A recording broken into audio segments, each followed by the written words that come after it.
se vouloir changer de politique sociale, ce gouvernement choisit la voie de la répression et de la restriction des libertés.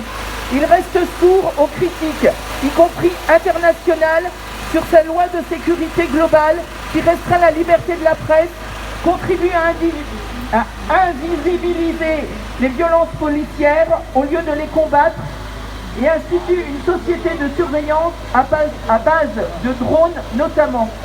Le projet de loi confortant les principes républicains sous couvert d'empêcher l'islamisme radical et le terrorisme ouvre la voie à un contrôle de l'ensemble des associations et stigmatise encore davantage les personnes musulmanes ou perçues comme telles. C'est aussi un pouvoir de contrôle de l'État sur toutes celles et ceux qui auraient une idéologie qui se dresserait contre les valeurs de la République. L'interprétation laissée au pouvoir aménage la possibilité de voir condamner toutes celles ou ceux qui contesteraient des politiques gouvernementales sous couvert d'une atteinte aux valeurs de la République. Inadmissible, en pleine crise sanitaire et sociale, 3 décrets sont venus récemment donner la possibilité d'un fichage massif des militantes et militants, fichage de leur entourage, notamment des enfants mineurs, de leur santé, de leur activité sur les réseaux sociaux et de leur opinion politique et syndicale. Après l'extension de l'état d'urgence, après les mesures liberticides prises au nom de la lutte antiterroriste, il en va de l'avenir de notre démocratie de combattre pied à pied ces différentes lois et décrets. C'est pourquoi, afin de pouvoir à l'avenir jouer notre rôle de contre-pouvoir en démocratie, afin de pouvoir défendre et réclamer nos droits sociaux, féministes, antiracistes et environnementaux, la CGT et la FSU appellent dans le cadre des mobilisations construites localement à manifester et se rassembler aujourd'hui. Beauvaisiens, Beauvaisiennes, vous avez peut-être cru qu'il et elle du gouvernement et de la République en marche n'avaient pas voté ce fameux article 24 de la loi sécurité globale. C'est faux.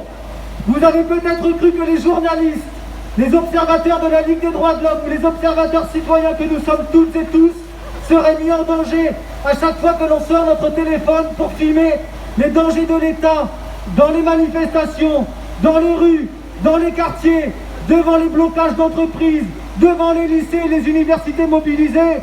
C'est faux. Vous avez peut-être cru qu'une partie de la population, les musulmans, n'étaient pas visés et stigmatisés par une loi spécifique. C'est faux. Vous avez peut-être cru que l'hôpital était protégé, qu'il n'avait pas été détruit année après année par des politiques libérales de santé, de concurrence entre les établissements ou de restriction des financements. C'est faux. Vous avez peut-être cru que les enseignants étaient choyés et protégés et qu'ils et elles auraient des moyens suffisants pour former des futurs citoyens et citoyennes pleinement émancipés. C'est faux. Vous avez peut-être cru que les femmes avaient été protégées et n'avaient pas été particulièrement touchées par la crise sociale, alors qu'elles sont moins bien payées que les hommes, les plus à temps partiel ou sur des contrats précaires. C'est faux. Vous avez peut-être cru que les ouvriers, les ouvrières, les salariés, les fonctionnaires, les ubérisés, les migrants et les migrantes à la rue, les sans-papiers, les intérimaires étaient protégés par le Code du travail. C'est faux.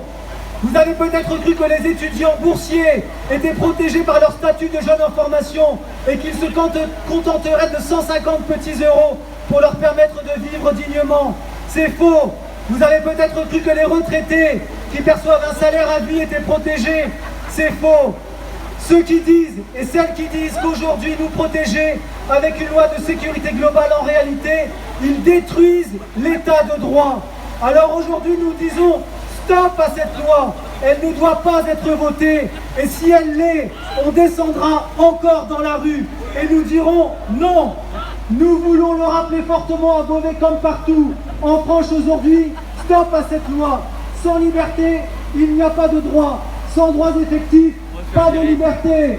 Liberté, liberté, liberté, liberté, liberté, liberté. Darmanin, démission. Jean Castex, démission. Darmanin, démission. Jean Castex.